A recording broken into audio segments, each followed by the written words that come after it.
An exotic insect enthusiast brings a rare, venomous spider into a multi-story apartment building. The spider escapes and begins to occupy a new space, using the building's residents as a food source for its future offspring. The film begins in a Middle Eastern country, where locals are traveling through the desert, disturbing the wildlife.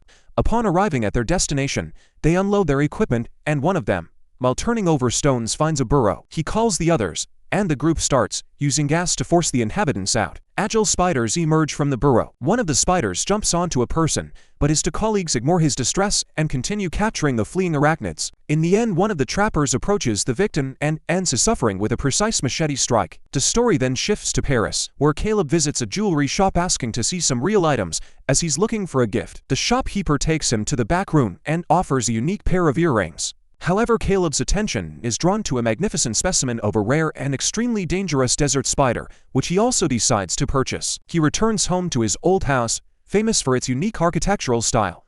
It turns out there are lighting issues in a house. Detectors work poorly, and the light in the back room only turns on with a timer. Caleb and his friend Maudis run a business selling exclusive sneakers. One of their clients, Tamani, ordered a rare pair, but the box was damaged due to leaking water. Concerned about the company's reputation, Caleb decides not to hand over the shoes in the damaged packaging. He asks Maudis to find a new box by the next day. Afterward, Caleb heads home, where he lives with his sister Manon. She's currently renovating the bathroom. In Caleb's room there's a terrarium for his exotic insects, amphibians and reptiles, which he carefully takes care of. He turns on the heat lamps that his sister had switched off to create comfortable conditions for his pets. Caleb loves his animals very much and even talks to them at times. He takes out a new spider, which he decides to name Rian, and places it in a box, first laying down some tissues for comfort. Later, Caleb once again argues with Manon over the pets and her desire to sell the apartment where they grew up. That evening, Caleb heads to a party, where he meets Tamani, who asks when he will get his sneakers, as his current shoes are falling apart. Caleb congratulates the host of the party and gives her the recently purchased gift. After some brief socializing, he returns home. Checking the box with the new spider, he finds that it has already escaped through a small hole. Caleb quickly inspects all the possible hiding places where the spider could be, but only finds a cocoon in his butterfly collection. Placing the cocoon in a proper box, Caleb grabs the sneakers and goes to bed, deciding to search for the spider in the morning. The next day, he's awakened by the sound of a drill. Manon is continuing the renovation. In addition to her, there's a group gathered in the bathroom: her friend Leela and her boyfriend, Jordy, Caleb's former best friend, with whom he had a falling out. Maudis is also there, having brought a new box for the sneakers. After packing the shoes, Caleb heads to the underground parking garage, where Tamani is already waiting for him. He hands the shoes to the client, but their conversation is interrupted by a neighbor, Gillette, who dislikes Caleb and regularly accuses him of drug dealing. After throwing his old shoes in the trash, Tamani tries on his new pair in his apartment. As he attempts to put on one of the shoes, he is suddenly bitten by Caleb's escaped spider. Tamani quickly crushes it,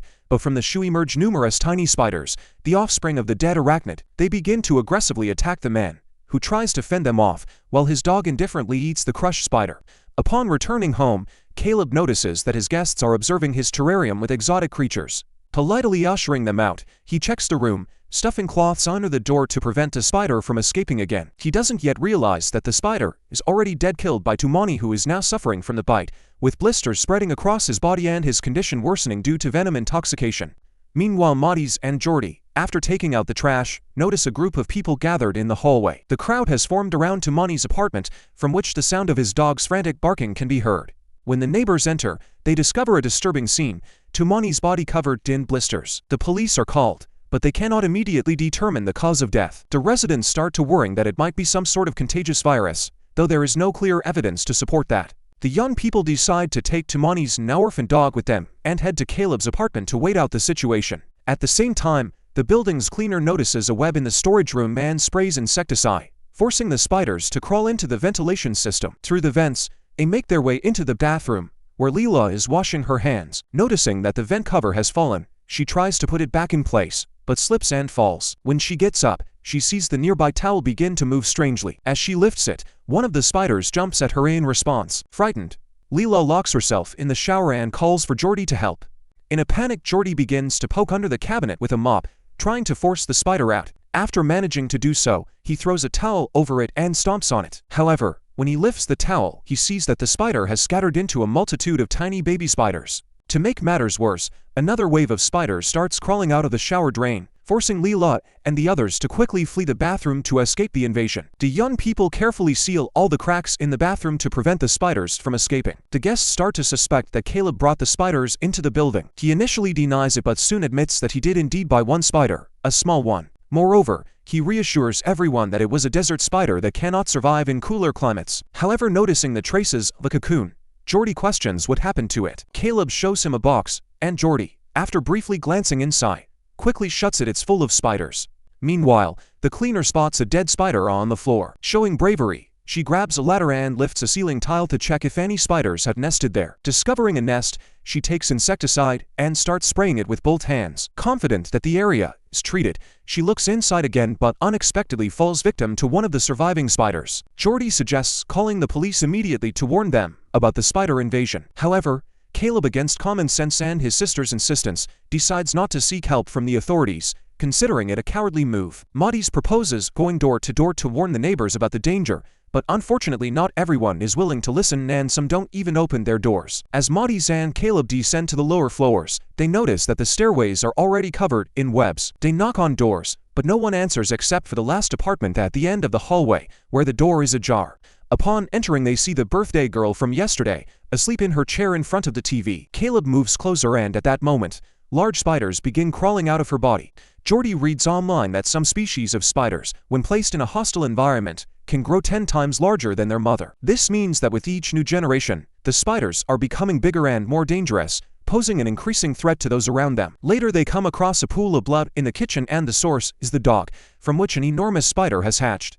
The young people meet in the corridor, still unaware that the entire building has been taken over by these arachnids, which are multiplying and growing at an alarming rate. Most of the residents have already become food for the spider offspring. At that moment, Sheila attacks them, hitting Caleb on the head with a baton. Sheila forces them into an apartment, intending to search it for contraband. He enters a room and finds a box wrapped in tape. Sheila begins cutting it open with a knife, hoping to find evidence, but instead of drugs he's met with an attack of venomous spiders. Taking advantage of the distraction, the group escapes the apartment and tries to get downstairs, but the main door is blocked. They decide to make their way to the underground parking garage instead.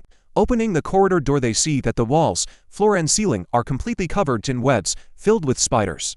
When the light turns on by the timer, Caleb notices that the spiders freeze in the light. They devise a new plan, keep the lights on at full power and make their way through the webs to the exit. Manon offers to stay by the switch to control the light and ensure her brother and friend's safety. She plans to join them once they've moved ahead. With no better option, everyone agrees. The girl turns on the light while the others, with their hoods up, carefully move forward, trying not to disturb the countless spiders now inhabiting the building. In just a few hours, the ordinary apartment complex has turned into a deadly trap, where dozens of tiny, ruthless eyes peer out from every corner. When they finally reach the exit, Manon sets the timer to full and tries to catch up with them, but she runs out of time. The girl is left in the darkness, surrounded by dangerous creatures.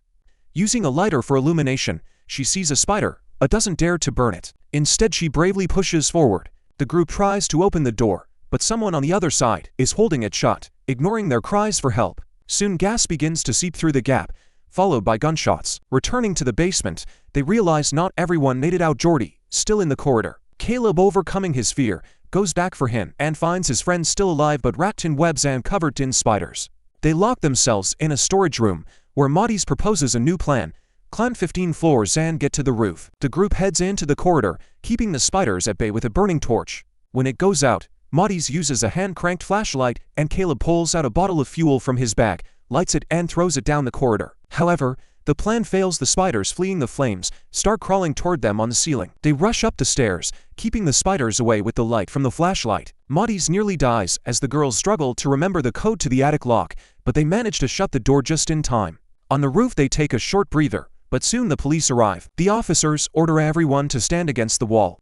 A panicked Caleb tries to explain that the residents need saving, but defying the order leads to a fight. The confrontation ends with the police overpowering and subduing the group. Caleb regains consciousness in the underground parking lot after the fight, seeing police collecting the bodies of spiders poisoned by venom. The young people realize that it was the police who locked them out, preventing them from reaching the garage. Maudie, suffering from the spider bites, decides to act. Knowing he won't last much longer, he waits for the right moment, disables the generator and, in the darkness, rushes toward the door to break it open, taking down the officer guarding it. From the dark corridor, an army of spiders emerges, distracting the police. Caleb and the girl run away, hugging each other. Lying in the van awaiting the inevitable end, they watch as enormous spiders begin to crawl through the broken window. But suddenly, the spiders scatter in panic due to a bright light. Across from them, Lilu's car flashes its headlights. They race through the parking lot, crashing into parked cars, losing tires and knocking over motorcycles and police officers. But just before the gate, Manon slams on the brakes. A massive spider, posed in a combat stance, blocks their path.